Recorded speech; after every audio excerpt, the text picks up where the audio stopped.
Yo quiero enamorarme más de ti. Enséñame a amarte y a vivir conforme a tu justicia y tu verdad. Con mi vida quiero adorar, con todo lo que tengo y lo que soy. Todo lo que he sido te lo doy. Que mi vida sea para ti como un perfume a tus pies. Bienvenidos a la casa del Señor y bienvenidos porque además el Señor también hace extensiva ese deseo de recibirnos con su presencia. La verdad es que es un día gozoso porque podemos cantar desde la fe esa realidad de que la presencia del Señor está en medio de nosotros, y ese es el cántico que vamos a comenzar juntos en este culto y en esta mañana. Con filial reverencia, es decir, con esa reverencia como hijos de Dios, con ese respeto a nuestro Padre Celestial.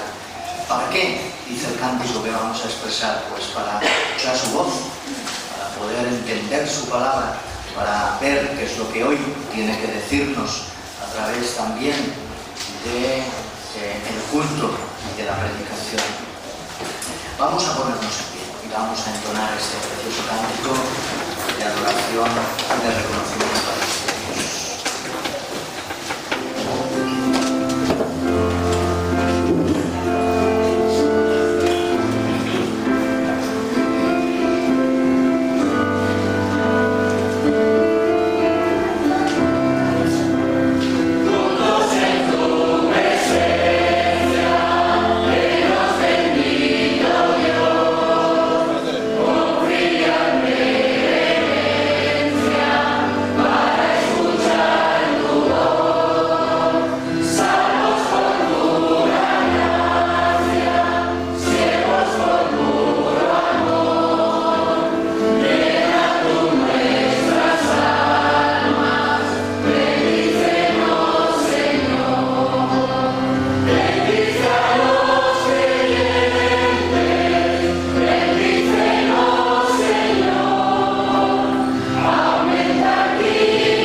Señor, te damos las gracias en este día porque una vez más tú nos has permitido el poder estar juntos para recibir tus bendiciones en comunión, en colectividad, como iglesia.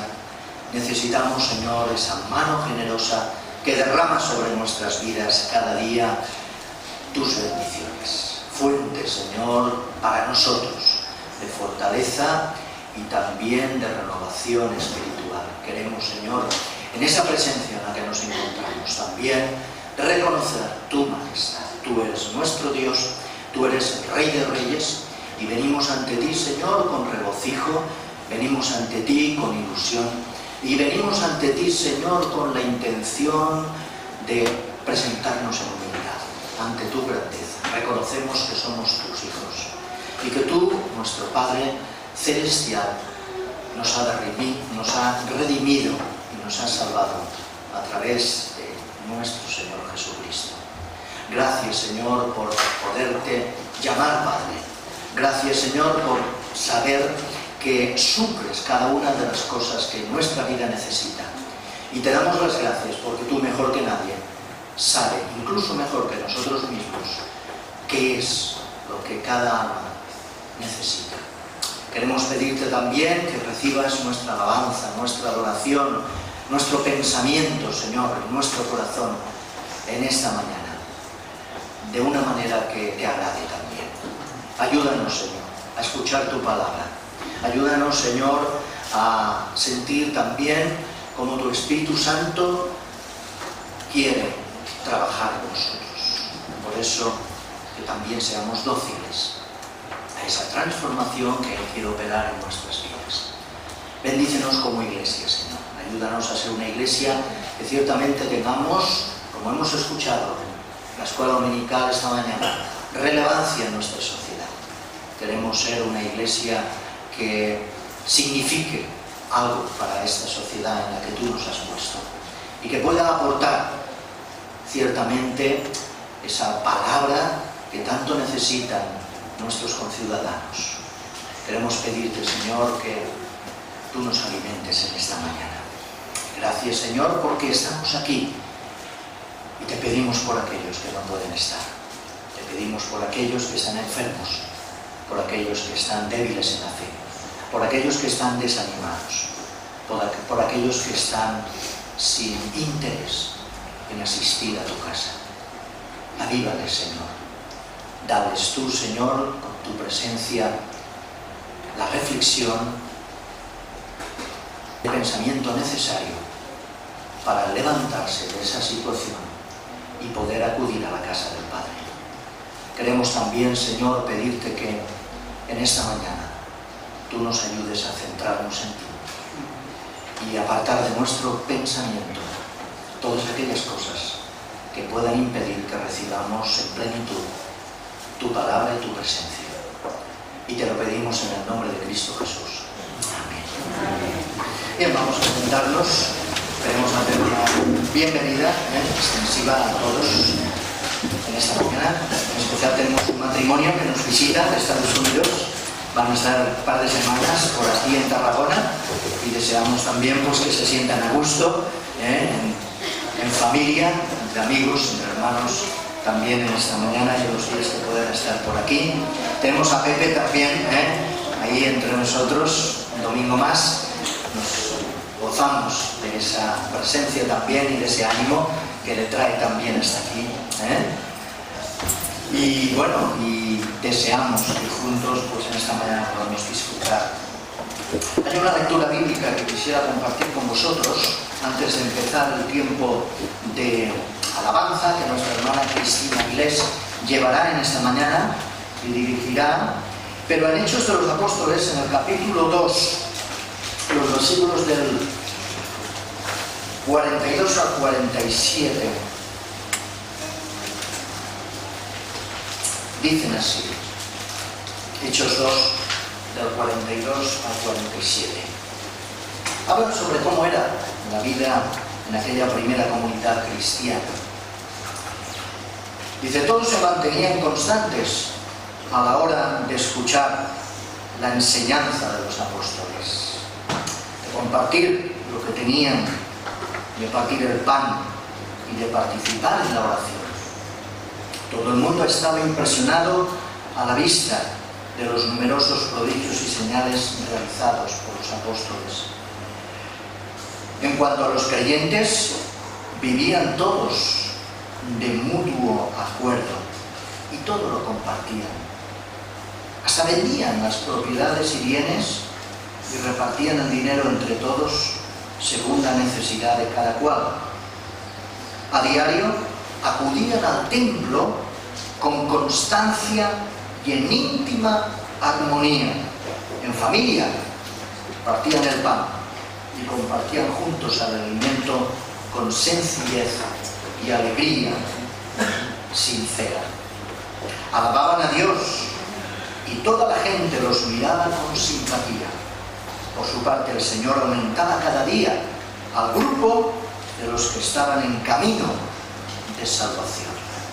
Hermanos, este propósito que ya tenía y que vivía en su propia existencia la Iglesia primitiva, es el propósito que cada uno de nosotros debemos también de hacer real en la Iglesia del siglo XXI, porque es hermoso el poder ver que todos a diario, dice, acudían al templo y acudían, dice, además, en íntima armonía, como acudimos al culto nosotros.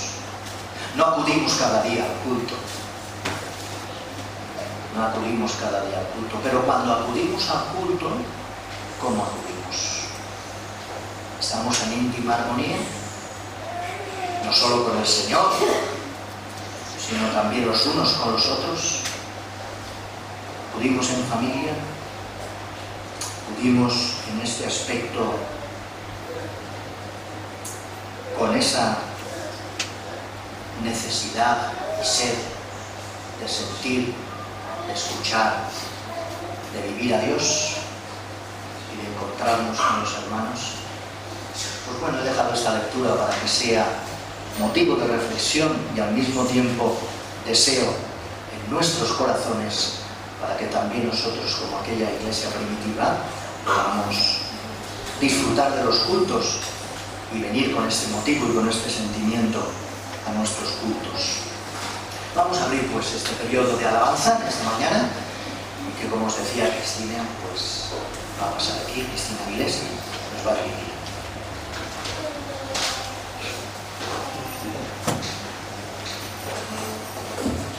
Buenos días. Bueno, quisiera que se pusieran de pie para empezar este periodo de alabanza. Y quisiera empezar con un cántico que es el que me levanta a mí día a día y me hace recordar que yo dependo de Dios, de que lo que recibo cada día viene de Él. Y bueno, y en ese momento le agradezco, lo alabo y le doy gracias por todo lo que Él me da. Y es el cántico número 22, Te alabo hoy.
idea de que iba a hablar un poquito menos y que cantáramos un poco más, ¿no?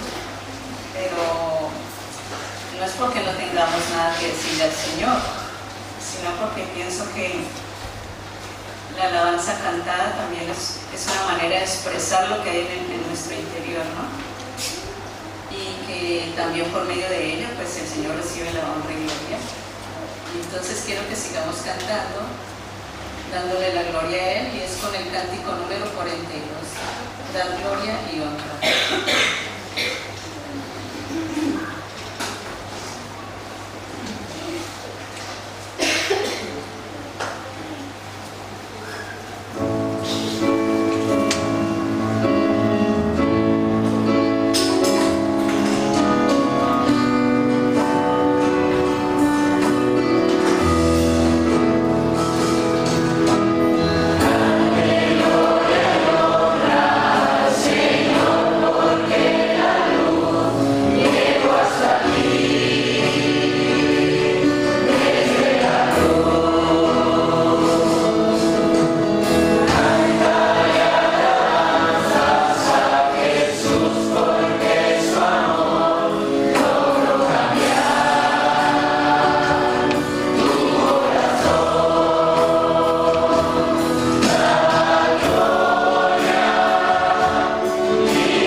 va dirigido a aquellas personas que aún hoy no han decidido dar ese paso para tener esta conversión, ¿no? Para recibir al Señor Jesús en su corazón.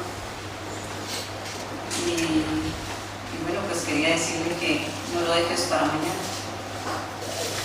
El sentir esa paz y ese amor que Él nos da es incomparable y solo la podemos recibir cuando lo tenemos a Él en nuestro corazón.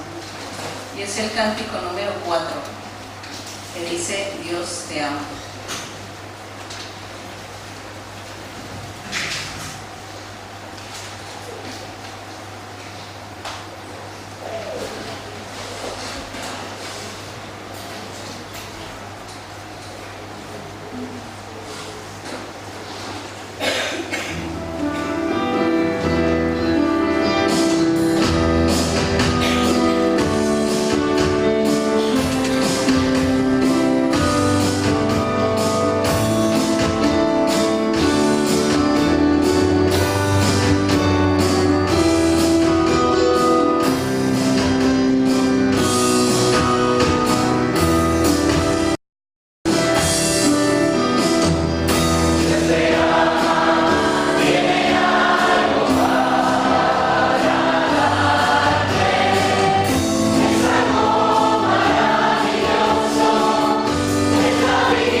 número 24.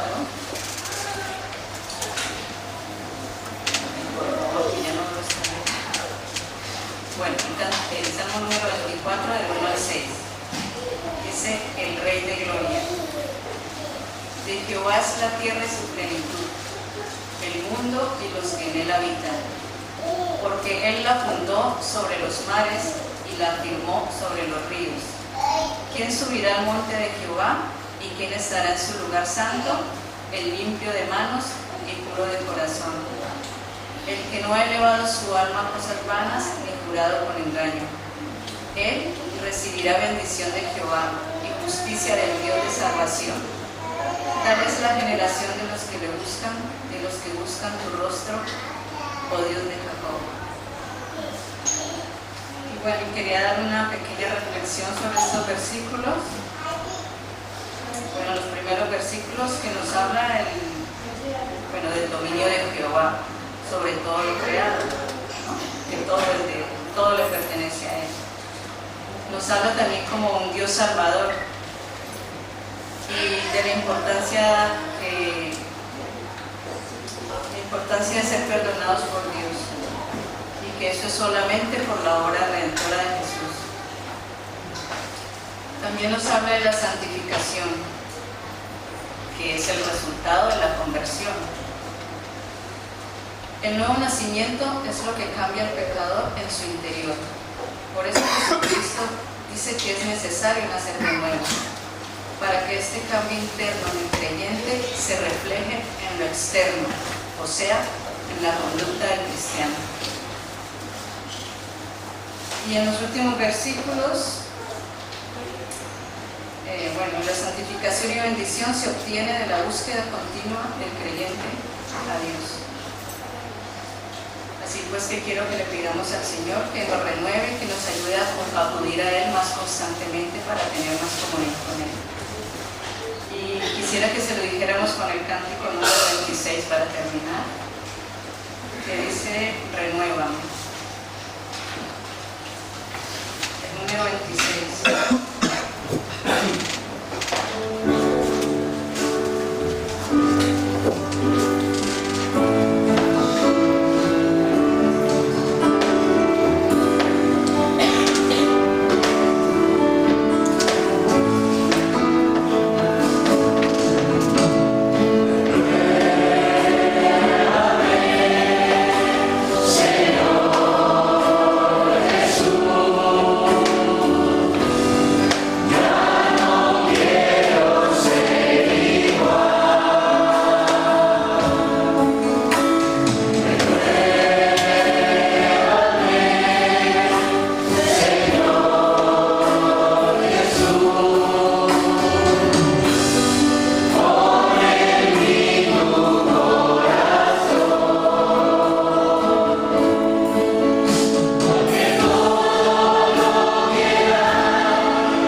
Ayer por la tarde pude asistir en Barcelona, en la iglesia de la calle Verdi, al 40 aniversario que se celebraba del IBSTE. El IBSTE, muchos sabéis que es el Instituto Bíblico Teológico de España, de la FIDE, al cual asisten también de otras denominaciones que están en Castilla y León. Se inauguró en el año 1974, cuyos primeros rectores fundadores fueron Jaime Fasols y el doctor Carballosa, y ayer ambos estuvieron allí y pudieron hacer dos conferencias muy interesantes sobre la necesidad de la teología en una época posmoderna y la necesidad del estudio bíblico también y del levantamiento y llamamiento de nuevas vocaciones para servir al Señor. Fue un tiempo muy edificante, muy entrañable y muy enriquecedor. Allí también me dieron recuerdos para toda la iglesia, hermanos como Abel Suárez, también Rubén Villar y el mismo Pedro San Jaime, que es el actual rector del seminario del IBSTE. Pero una de las cosas a destacar que me llamó la atención, que comentaba Jaime Fasols, el primer rector, era que en el año 80 prácticamente habían cerca de 70 alumnos, 70 estudiantes, era un gran número en aquel entonces, y hoy en la actualidad son muchos menos, y se resaltó la necesidad de orar, que nuestras iglesias oren por que el Señor llame a nuevos obreros para la mies. Es una necesidad que hay en toda España y en todos los seminarios, no solamente en el IBSTE, sino también en el Seminario Teológico Bautista de Madrid y en muchos otros. Yo creo que es un buen motivo para orar. Yo os voy a pedir que nuestro hermano Miguel Alfaro levante una oración para que el Señor pues vaya levantando también nuevas vocaciones, porque es necesario el relevo generacional también en muchas iglesias donde hay pastores ya en edad de jubilación, pero también hay otras muchas iglesias que no tienen pastor. Entonces, os pido que tengamos esta oración. Voy a pedir a Miguel que haga una oración conmigo. Señor, queremos ponernos delante de ti, Señor, con humildad, reconociendo, Señor, que no llegamos, Señor, a los niveles que tú demandas de cada uno de nosotros. Queremos ser un pueblo que sea relevante en medio de nuestra sociedad. De nuestra manera, Señor, de conseguirlo es que tú, realmente, Señor, nos des la necesidad de acercar a las palabras, de conocerte profundamente, Señor, aquello que tienes para cada uno de nosotros. Queremos poner delante de ti todos estos organismos, Señor, que fomentan el conocimiento de tu palabra a un nivel didáctico, pero que al final se convierte, Señor, en una vivencia, Señor, profunda para nuestras vidas y en un ver claramente lo que tú has preparado para nosotros. Lo ponemos en tus manos y lo pedimos en el bendito nombre del Señor Jesús. Amén. Vamos también a pasar nuestras ofrendas. Ya sabéis que las ofrendas es un deber y una obligación, un compromiso de los miembros de la Iglesia. Por lo tanto, aquellos que no sois miembros no tenéis esa obligación y ese compromiso, pero evidentemente, como dice la palabra, cada cual dé con generosidad y según dicte su corazón. Voy a pedir a los hermanos que han de pasar las ofrendas, pasas aquí. Y luego recordaremos algunos anuncios también que tenemos. Pediré a nuestro hermano Moisés que le tenga una oración por ellos. Señor y Padre, te alabamos y te bendecimos por poder llamarte Padre. Damos gracias, Señor, porque hemos estado reflexionando en tu santa palabra que nos dice que solo tú eres el Dios de toda creación, Dios del universo, el Dios que nos has creado, que nos has formado de bendición, oh Señor. Y eso que lo hemos estado haciendo en alabanza, oh Señor, de todo nuestro corazón, porque reconocemos que todo lo que somos y tenemos procede de ti. Y Señor, y ahora traemos estas ofrendas que tú has puesto en nosotros con ese deseo de contribuir a tu reino eterno. Y que tú las bendigas, Señor, para el enriquecimiento de tu obra, Señor, para que muchas almas puedan venir al conocimiento de la verdad y encontrar esa felicidad que solo viene de ti, que quieres estar con nosotros por la eternidad. Es en el nombre de Jesús que te lo pedimos, de gracias. Amén. Repasando un poco el boletín, mirad que tenemos una lista de hermanos que requieren también nuestras oraciones para que el Señor les restaure en sus enfermedades. Seguimos orando por Higinio, como sabéis, está en el centro sociosanitario de Francolí, en la habitación 275. Está muy débil todavía y seguramente estará tiempo allí, por lo tanto es un buen ministerio de visitación el poder realizar esa compañía a nuestro hermano en algún momento de la semana. También oramos por Roberto, es el esposo de nuestra hermana Pili Camarde, que tuvo que ser ingresado, pero está estable, simplemente era motivo de una inflamación debida a la operación, pero afortunadamente va mejor. Recordamos también a nuestra hermana Conchita Matas, también está delicada de salud y necesita nuestras oraciones. Nuestra hermana Olvido, que está aquí, pero también necesita las oraciones de sus hermanos y de la Iglesia para que le dé también fuerza y ánimo en sus sesiones. Y, como no, nuestro hermano Pepe, también, Pepe Moreno, que está también con esos tratamientos y necesitamos también orar por él para que le dé ánimo y fuerzas. Después de estos enfermos, recordar algunos anuncios, concretamente el que tenemos dentro de 2 domingos, el que viene no, sino el 26 de octubre a las 6 de la tarde, reunión de iglesia. Esta reunión es concretamente para los miembros, los hermanos de la iglesia que pertenecen a ella. Es una asamblea ordinaria donde trataremos asuntos y esos asuntos los tenéis también ahí colgados en el tablón de anuncios fuera, por lo tanto podéis ver un poco cuál será el orden del día. Recordar también que hemos tenido las Olimpiadas Evangélicas que se celebraron a nivel de Cataluña el día 4 de octubre y bueno, tenemos unos cuantos participantes que incluso se llevaron alguna medalla, ¿verdad? Como es el caso de Alejandra, que ganó una medalla de plata en el maratón, y luego le voy a pedir a Cristina Torroba que pase aquí porque tiene algo que entregar, ¿verdad?, a esos participantes.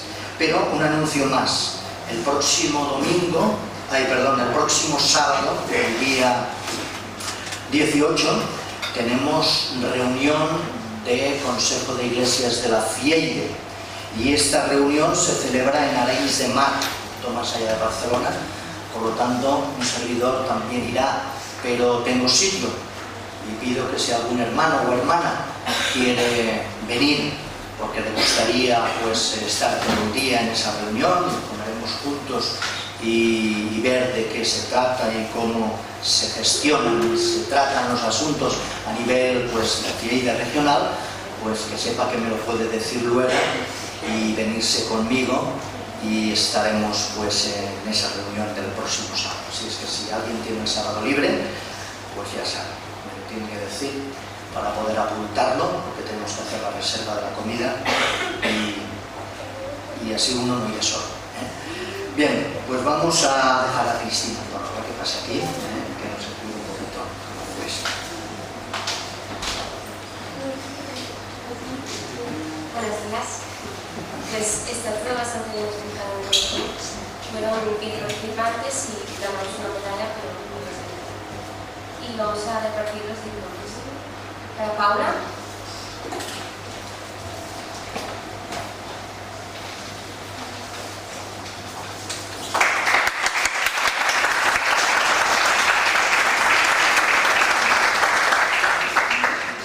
Noah.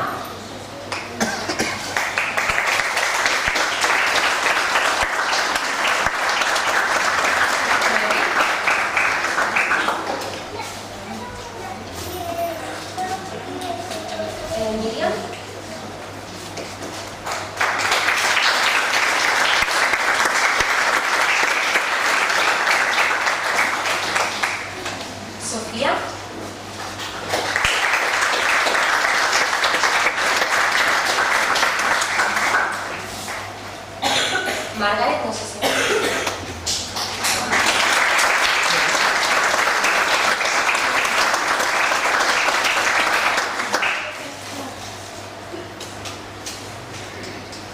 Mar.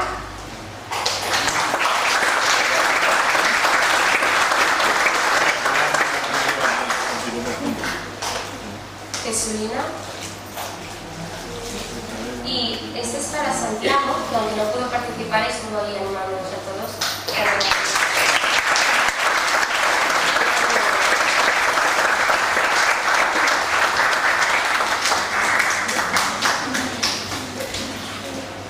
Muy bien, María. Nos alegramos de ese trabajo y esfuerzo que han realizado allí. Vamos a abrir la palabra del Señor. Vamos a pasar al mensaje de la palabra en esta mañana, que traerá el pastor Samuel, sobre el tema que, como veis en el boletín, la doble realidad de la vida con Cristo. Y vamos a leer en Lucas, en el capítulo 8. Lucas, capítulo 8, versículos del 26 al 39. Dice así la palabra del Señor. Después de esto arribaron a la región de Gerasa, que está frente a Galilea. En cuanto Jesús saltó a tierra, salió a su encuentro un hombre procedente de la ciudad. Estaba poseído por demonios y desde hacía bastante tiempo andaba desnudo y no vivía en su casa, sino en el cementerio. Al ver a Jesús se puso de rodillas delante de él, gritando con todas sus fuerzas: «Déjame en paz, Jesús, Hijo del Dios Altísimo, te suplico que no me atormentes». Es que Jesús había ordenado al espíritu impuro que saliera de aquel hombre, pues muchas veces le provocaba violentos arrebatos. Y a pesar de que habían intentado sujetarlo con cadenas y grilletes, él rompía las ataduras y se escapaba a lugares desiertos, empujado por el demonio. Y Jesús le preguntó: «¿Cómo te llamas?». Él le contestó: «Me llamo Legión», porque eran muchos los demonios que habían entrado en él, y rogaban a Jesús que no los mandara volver al abismo. Había allí una considerable piara de cerdos paciendo por el monte. Los demonios rogaron a Jesús que les permitiera entrar en los cerdos, y Jesús se lo permitió. Entonces los demonios salieron del hombre y entraron en los cerdos. Al instante, la piara se lanzó pendiente abajo hasta el lago, donde los cerdos se ahogaron. Cuando los porquerizos vieron lo sucedido, salieron huyendo y lo contaron en la ciudad y en sus alrededores. La gente fue allá a ver lo que había pasado, y cuando llegaron a donde se encontraba Jesús, hallaron sentado a sus pies al hombre del que había expulsado los demonios, que ahora estaba vestido y en su cabal juicio. Todos se llenaron de miedo. Los testigos del hecho les contaron cómo había sido salvado el poseído por el demonio. Y toda la gente que habitaba en la región de Gerasa rogaban a Jesús que se apartara de ellos, porque el pánico los dominaba. Jesús entonces subió de nuevo a la barca y emprendió el regreso. El hombre del que había expulsado los demonios le rogaba que le permitiera acompañarlo, pero Jesús lo despidió diciéndole: «Vuelve a tu casa y cuenta todo lo que Dios ha hecho contigo». El hombre se marchó y fue proclamando por toda la ciudad lo que Jesús había hecho con él. Vamos a orar. Señor, te damos gracias una vez más por tu palabra, una palabra que ahora a través de tu siervo vamos a escuchar.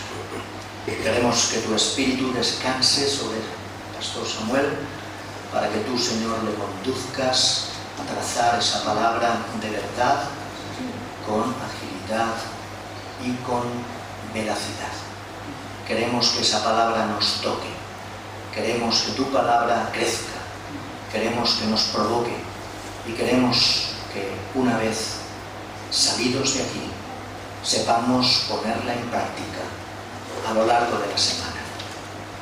Por ello te pedimos tu ayuda y tu guía. En el nombre de Jesús. Amén.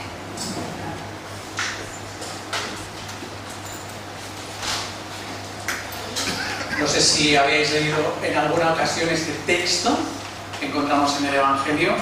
Desde luego me resulta tremendo, ¿verdad?, la escena que se nos describe y conmovedora a la vez. Como vemos el poder transformador de Jesucristo en esta mañana. Además, escuchaba a nuestra hermana Cristina, ¿no?, en ese periodo de alabanza que hemos tenido, y digo, está predicando, cantando, ¿no?, porque vamos a estar meditando acerca de ese cambio que Cristo quiere seguir transformando, llevando a cabo en tu vida y en la mía, ¿no? Y claro, cuando uno lee este texto, la primera pregunta que se hace es si existe el diablo. ¿Existe el diablo? Pregunto esto porque se ha escrito mucho, ¿no?, acerca de la existencia de Dios, a todos los niveles, fuera del contexto de la Iglesia, evidentemente, pero ¿y dentro de la Iglesia? Evidentemente predicamos a Cristo y vamos a continuar predicando a Cristo en esta mañana. Pero ¿y el diablo? ¿Existe? Es una pregunta que se hacen muchas personas. ¿Cómo actúa? ¿Qué hace?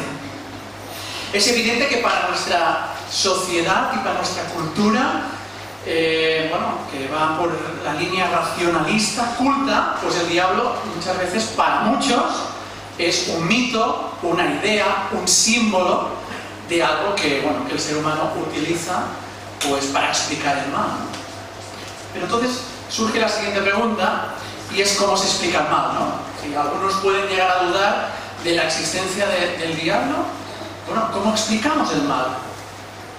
No sé si habéis visitado en alguna ocasión un campo de concentración nazi.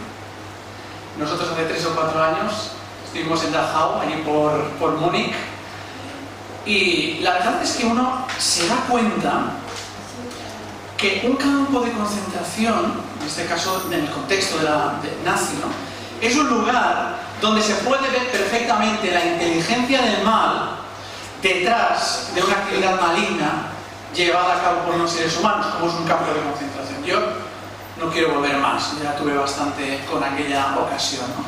Y lamentablemente creo que tenemos muchos ejemplos a lo largo de la historia de cómo el mal se ha llevado a cabo a través del ser humano, ¿no?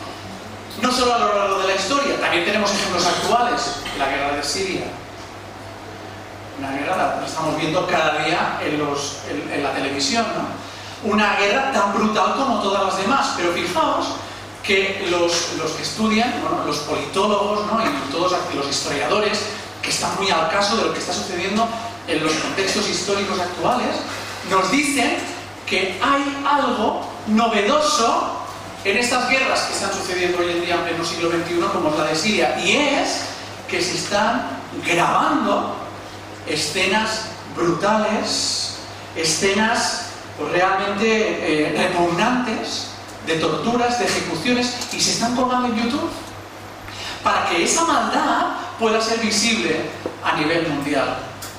Y esto es lo lamentable, ¿no?, que estamos viviendo también en nuestros días. Y yo me pregunto, ¿realmente podemos explicar esto en términos simplemente evolutivos? ¿En términos evolutivos como pretende la antropología o la biología? ¿Es la teoría de la evolución la que nos explica que el ser humano sea así de bestia? Y evidentemente que creo que la palabra bestia está mal utilizada aquí, porque los animales ni torturan y ni mucho menos hacen exhibición de la maldad, como sí que hace el ser humano. ¿Cómo se explica el mal? ¿O cómo podemos explicar el mal? Pues el mal existe, lo dice la Biblia, porque el diablo existe. Y esta es la realidad de la cual nos habla la Escritura. Es la cruda realidad que encontramos de una manera muy palpable en el texto que se nos acaba de leer hace un momento. Ahora bien, la Biblia contrapone la realidad del mal con una realidad mucho más poderosa, como recuerda Pablo cuando escribe a los romanos, ¿lo recordáis? En el capítulo 16, versículo 20, está concluyendo su carta, dice: y el Dios de paz aplastará en breve la cabeza de Satanás, en breve a Satanás, bajo vuestros pies. El Dios de paz va a hacer esto. ¿Cómo? Y Pablo contesta también en Colosenses capítulo 1, versículo 20. Por medio de Jesucristo, por medio de Cristo, haciendo la paz mediante la sangre de su cruz. Por tanto, no podemos caer en el error, también como cristianos, y como ha existido dentro de la teología liberal, de negar la realidad del diablo, de la existencia del maligno, pero tampoco podemos caer en el error de olvidar el poder superior y muchísimo más alto de Cristo. Porque Él es el vencedor, dice la Escritura, ¿lo recordáis? Cristo venció al pecado, a la muerte, pero también a Satanás. Por eso dice Santiago, cuando escribe su carta también en el capítulo 4, versículo 7, que nos sometamos a Dios. Someteos a Dios, ¿lo recordáis? Porque cuando tú y yo nos humillamos ante Él, nos dejamos guiar por Dios, por su Espíritu, nos dejamos que el Espíritu Santo transforme nuestra mente y nuestra voluntad a la imagen de Cristo. Dice Santiago que el diablo no tiene nada que hacer con el creyente. Nada. Someteos a Dios, resistid al diablo y Él huirá de vosotros.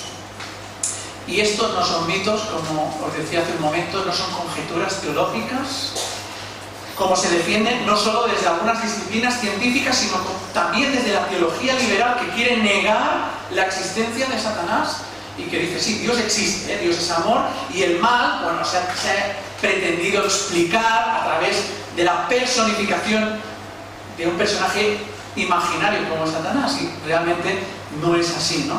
Es una realidad palpable, como también palpable es la realidad de Cristo en el creyente.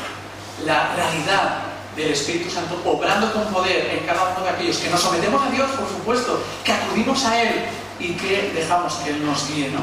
Es la realidad que pudo experimentar este hombre de la ciudad de Gadara, este hombre que tenía un problema serio, como veremos ahora, pero que también podemos experimentar nosotros constantemente. Por eso la pregunta es, ¿tú tienes una relación constante con Dios? ¿Tienes comunión con Dios? ¿Dependes de Él? Me gustaría considerar muy brevemente en esta mañana las dos promesas o las dos realidades, como dice el texto, el título que le he puesto al sermón en esta mañana, las dos realidades que podemos experimentar cuando Cristo está presente en nuestras vidas y que nos vayan a ayudar a resistir al maligno, como dice Santiago, y nos anima, ¿no? A resistir al diablo y Él huirá de vosotros. ¿Para qué? Para hacer el bien, por supuesto. ¿Y qué es hacer el bien sino la voluntad de Dios en nuestras vidas, verdad? Que Él lleve a cabo su propósito en cada uno de nosotros, en todos los ámbitos, como se nos decía en la introducción, a través de la familia, en la iglesia y por supuesto en la sociedad en general. Por lo tanto, en primer lugar, la presencia de Cristo en la vida del creyente nos permite experimentar la realidad del poder verdadero de Cristo. ¿Quieres experimentar el poder de Dios en ti, en tu vida? Todas las áreas, diariamente. ¿Está Cristo presente?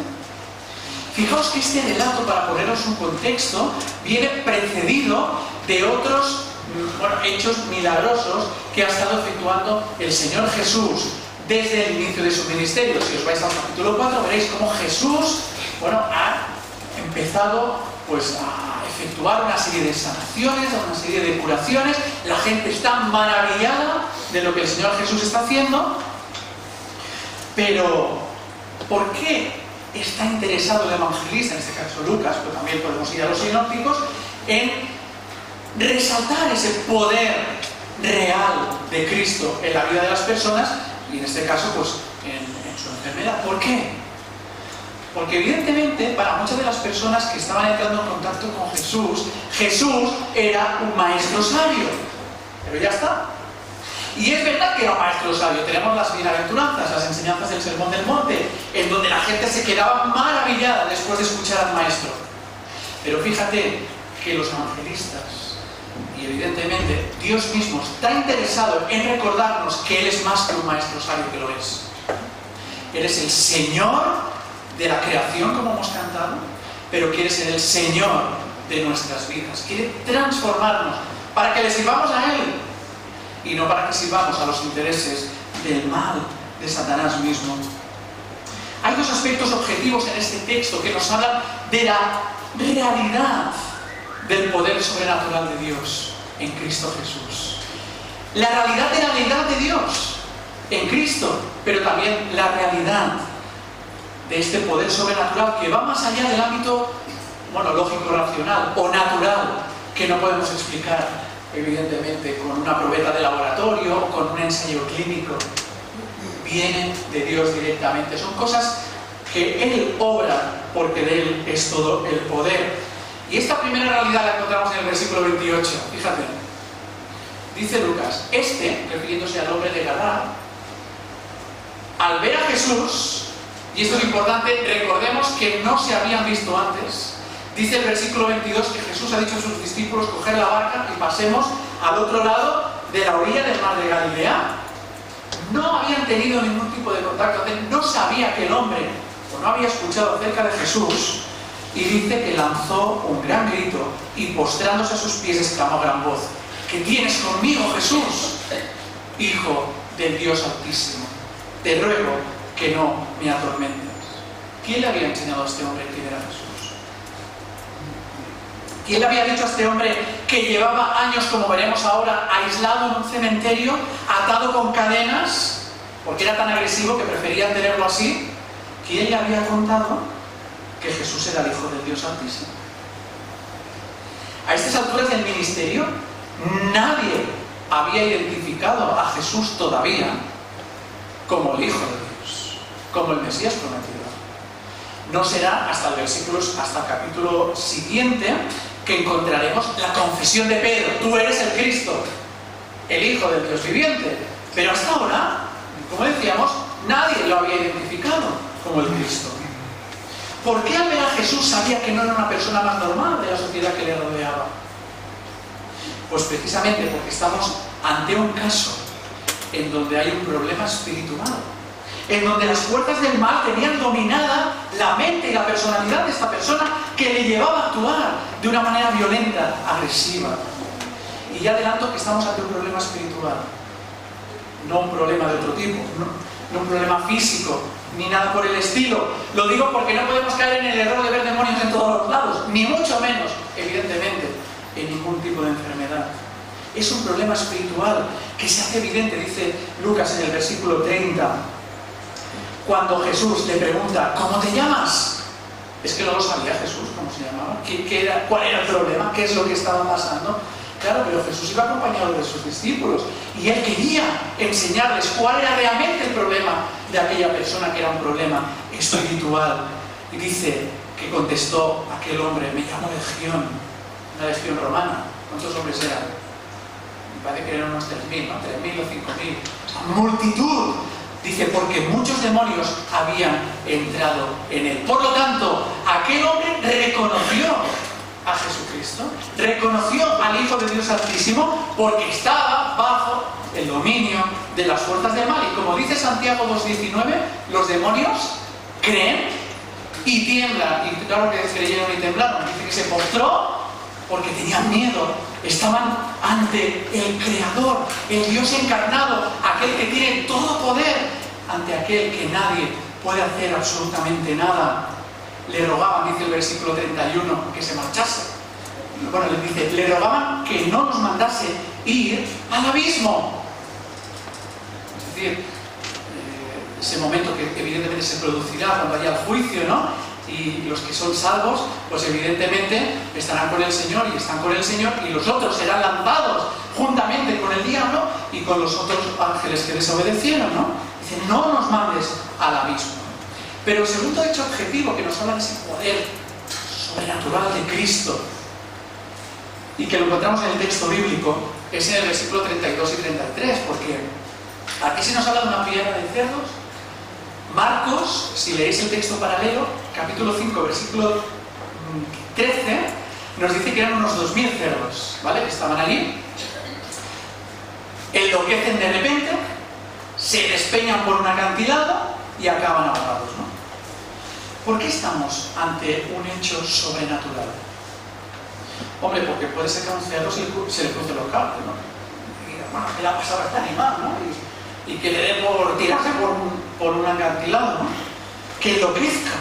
Pero 2000, los 2000 que habían en ese momento, de repente y a la vez es imposible entender ese comportamiento colectivo de una piara de cerdos si no hay un hecho sobrenatural. Evidentemente, en este caso se nos describe muy bien acerca de las fuerzas del mal detrás de ese acontecimiento.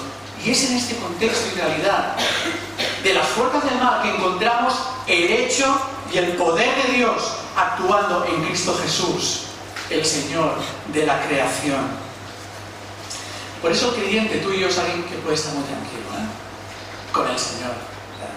No vamos a tener el problema espiritual que tuvo que padecer esta persona. Podemos estar muy tranquilos. Pero ello no significa que no estemos exentos, de los ataques del enemigo, ¿verdad? De los ataques de Satanás, de su influencia, de querer tentarnos, como nos recordará el apóstol Pedro, ¿lo recordáis? Primera de Pedro 5, 8, que el diablo, como ese león rugiente, pues que está alrededor de nuestro a ver a quién puede asaltar y devorar, ¿no? O como nos recuerda Santiago, en la medida que no estamos sometidos a Dios, en esa misma manera estamos dando lugar al diablo. Cuanto más te alejes del Señor, más espacio le darás a que el diablo pueda salirse con la suya. De ahí que lo que debe buscar, lo que tú y yo debemos buscar siempre y en todo momento es estar en constante comunión y relación con Dios, con el Señor de la vida.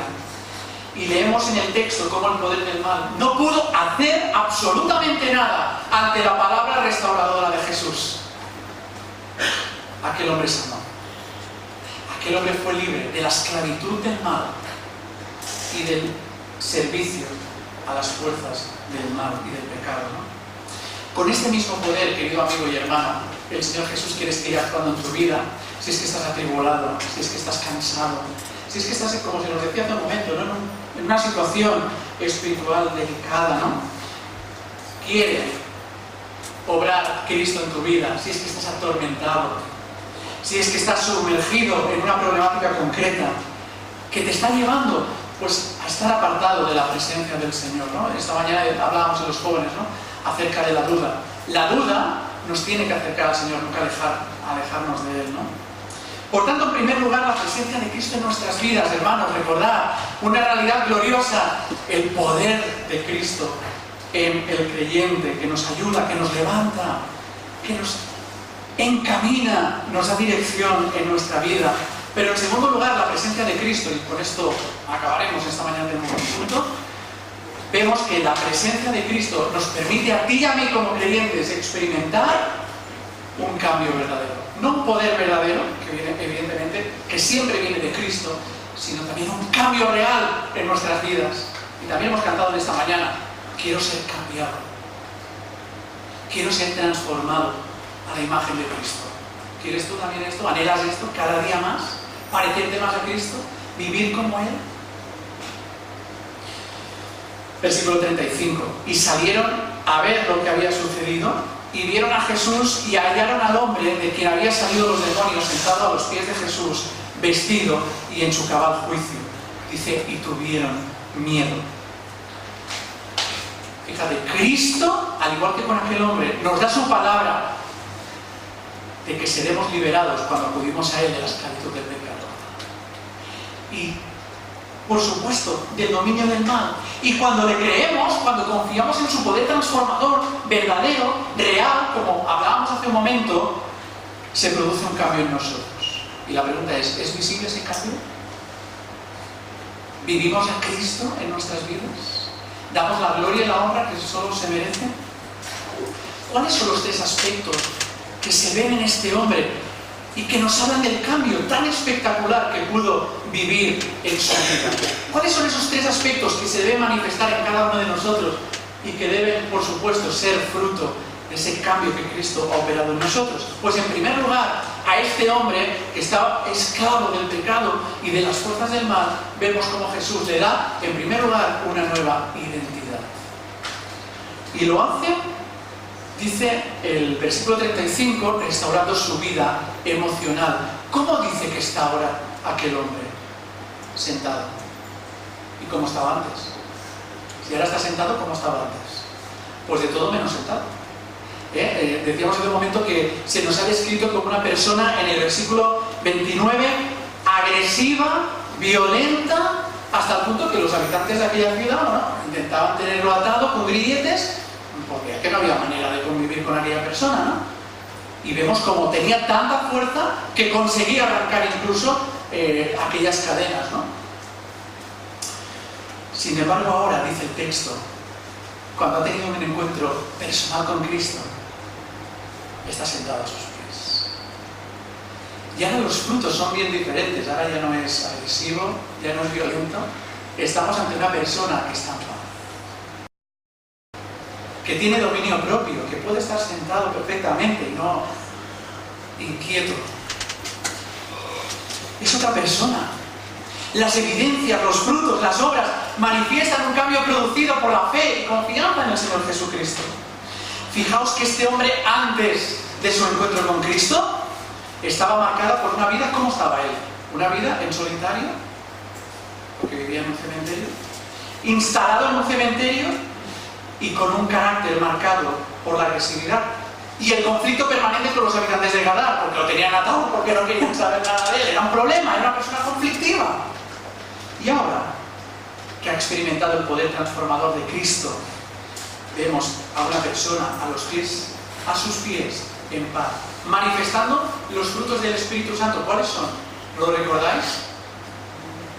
Paz, paciencia, bondad, amabilidad, fe, dominio propio, en cambio, ¿verdad? Más radical. Y yo me preguntaba, ¿nosotros también manifestamos estos frutos del Espíritu? Porque Cristo está presente por su Espíritu en nosotros. ¿Qué ven los demás?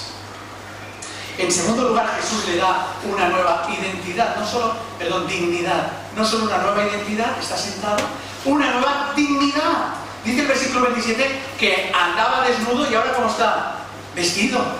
¿Y qué significa que esté vestido ahora? Bueno, pues que pueda ir por la calle sin que nadie le mire. Nosotros imaginamos a alguien desnudo por aquí, por Tarragona. ¿A dónde va esto? No es normal. Ya nadie le puede excluir.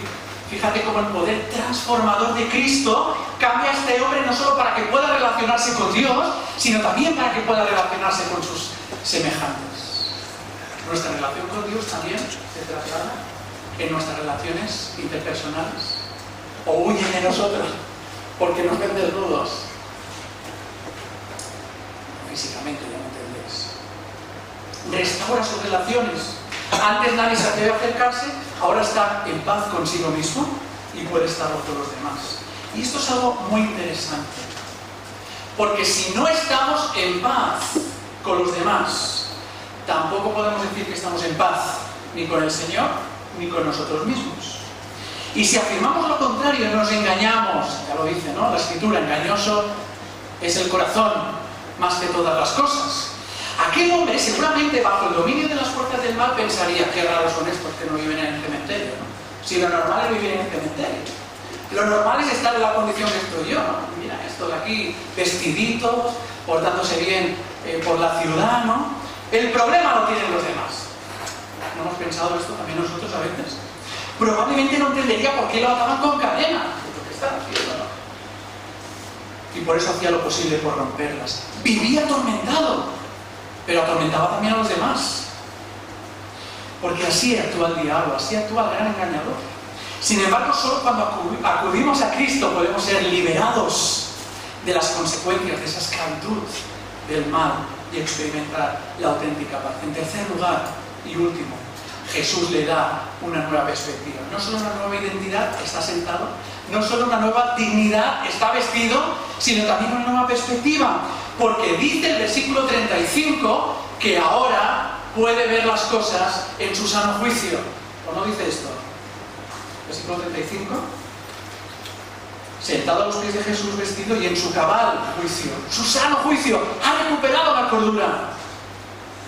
Por lo tanto, Jesús transforma y cambia a este hombre también, no solo personalmente, no solo socialmente, sino también existencialmente. Deja la locura, recupera la cordura. Abandona el cementerio, va a la calidez del hogar, vuelve a casa, pasa de muerte a vida. ¿No es esto lo que ha hecho el Señor Jesús con nosotros? No hemos pasado de muerte a vida. Y podemos no solo disfrutar de la vida ahora, sino que la vamos a disfrutar por toda la eternidad en Cristo Jesús, gracias a Él. Un hombre tocado por el Señor. Dice el versículo 39 que el Señor, aquel hombre dice, quiero seguirte. Esto es fantástico, como lo hemos dicho todos, ¿no? Y le dice, pero ahora vuélvete a tu casa y cuenta cuán grandes cosas ha hecho Dios contigo. Hemos visto también nosotros. Y él se fue y publicando por toda la ciudad cuán grandes cosas que había hecho Jesús con él. ¿Es lo que hacemos nosotros?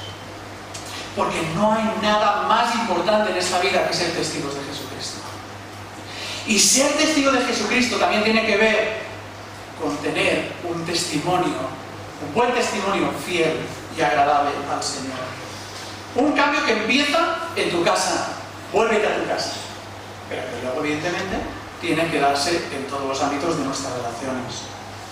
¿Cómo reaccionó el pueblo ante aquel milagro tan espectacular que Jesús había hecho? ¿Cómo reaccionan muchas personas que hay a nuestro alrededor cuando les compartimos a Cristo? Qué bien, oye, menos mal, ¿no? Normalmente no nos pasa esto. La primera reacción que observamos en esta gente es de rechazo. O no nos rechazan a veces también cuando predicamos a Cristo, ¿no? Dice el versículo 37, pues toda la multitud rogó a Jesús que se marchase de ellos, pues tenía un gran temor. Jesús, vete ya, no queremos que estés más en casa, no te queremos aquí. ¿Y quién se lo ruega? ¿Quién le dice que se vaya? Pues los del negocio de los cerdos. Claro, les había estropeado el negocio. Adiós cerdos, adiós economía. Bancarrota. Y ante la crisis económica, ante la inseguridad que crea la economía, ¿qué es lo que hacemos? Pánico, temor. ¿Nos suena esto, hermanos y amigos, vigente en nuestros días? Los mercados, pánico en los mercados, ¿no? Todas estas cosas. Bueno, pues esto es lo que les pasaba, ¿no? Da lo mismo que hayamos asistido a una manifestación del poder sobrenatural de Dios y me da lo mismo que ahora este hombre esté tranquilo, que esté sentado, que esté vestido, que esté en su sano juicio, que sea otra persona, porque me ha estropeado el negocio, porque me ha afectado al bolsillo. Qué escala de valores tan diferentes, ¿verdad?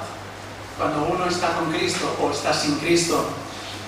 Aquí vemos ese gran contraste entre la acción del diablo y la acción de Dios. ¿Cuál es la propuesta del diablo? Para aquellas personas, evidentemente, la seguridad de los cerdos. ¿Cuál es la acción de Cristo? ¿Cuál es la propuesta de Dios? La seguridad de la vida en Cristo. Qué diferente, ¿verdad? Seguridad de los cerdos, seguridad del dinero, seguridad efímera, evidentemente, de lo que nos puede proponer nuestra vida aquí. La segunda reacción posible ante el poder de Jesús es la admiración. Si os vais al texto de Marcos, veréis que también hubieron personas que se maravillaron ante lo que habían presenciado. Marcos 5:20. No se han cambiado, no lo han cambiado, menos mal. Lo hemos pasado mal. ¡Qué maravilla!, ¿no? Sin embargo, vemos que veían a Jesús todavía como un maestro sabio, todavía no habían reconocido al Mesías, al Dios encarnado que ha venido a salvar, a conciliar nuestras vidas con Dios y a darnos vida eterna. Acabo. ¿Cómo ves tú a Jesús? ¿Simplemente como un maestro sabio? ¿O fundamentalmente como el Señor de tu vida, que ha transformado y que te ha liberado de la esclavitud del mal? ¿Cómo ves a Jesús? La segunda pregunta que nos hace la palabra en esta mañana es: ¿a quién quieres servir? Si no servimos a Dios, servimos a los intereses del príncipe de este mundo. ¿Quién es? Satanás. Tan real. Criatura de Dios, evidentemente. Creación de Dios. Pero real, como nosotros. ¿Edificamos o destruimos? Es la tercera pregunta que se desprende de este texto. Porque mientras el diablo destruye la personalidad, Cristo nos da una nueva vida, una nueva identidad. Cristo construye. Mientras el diablo nos tiene atados en un cementerio sombrío y solitario, Jesús nos permite volver a la calidez del hogar en compañía del Padre. Mientras el diablo nos engaña pensando que estamos en paz, solo Cristo puede resolver verdaderamente el conflicto que nos tiene alejados con Dios y que lamentablemente a veces también nos tiene alejado con otras personas. Solo la presencia de Cristo en nuestras vidas nos ayuda a poder experimentar la doble realidad de la presencia de Cristo, su poder en nosotros, a través de su Espíritu, para que cada día más podamos dar la gloria y la honra que Él solo merece. Y ese cambio que el Espíritu Santo quiere seguir obrando en nuestras vidas, como se nos decía en esta mañana, en ese proceso de santificación, para que sean los frutos del Espíritu los que realmente podamos manifestar para edificación de la Iglesia, pero también para testimonio de aquellos que todavía no han creído. Que el Señor nos ayude a experimentar el gozo de su salvación, que su presencia sea constante, que podamos ser testigos fieles que reflejan esos frutos tan maravillosos que es vivir y estar con Cristo. Que así sea. Amén.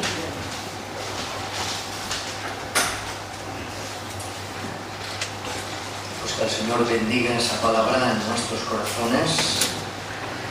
Y como dice el cántico que ahora vamos a cantar juntos para despedirnos, que en todas las luchas que a veces se agitan en nuestro ser, en nuestra existencia, pues la ayuda del Señor esté ahí siempre para reflotarnos y mantenernos firmes. Vamos a ponernos en pie y cantamos este cántico número 2.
Desasosiegos y conflictos, sintamos tu presencia que nos pone calma y paz.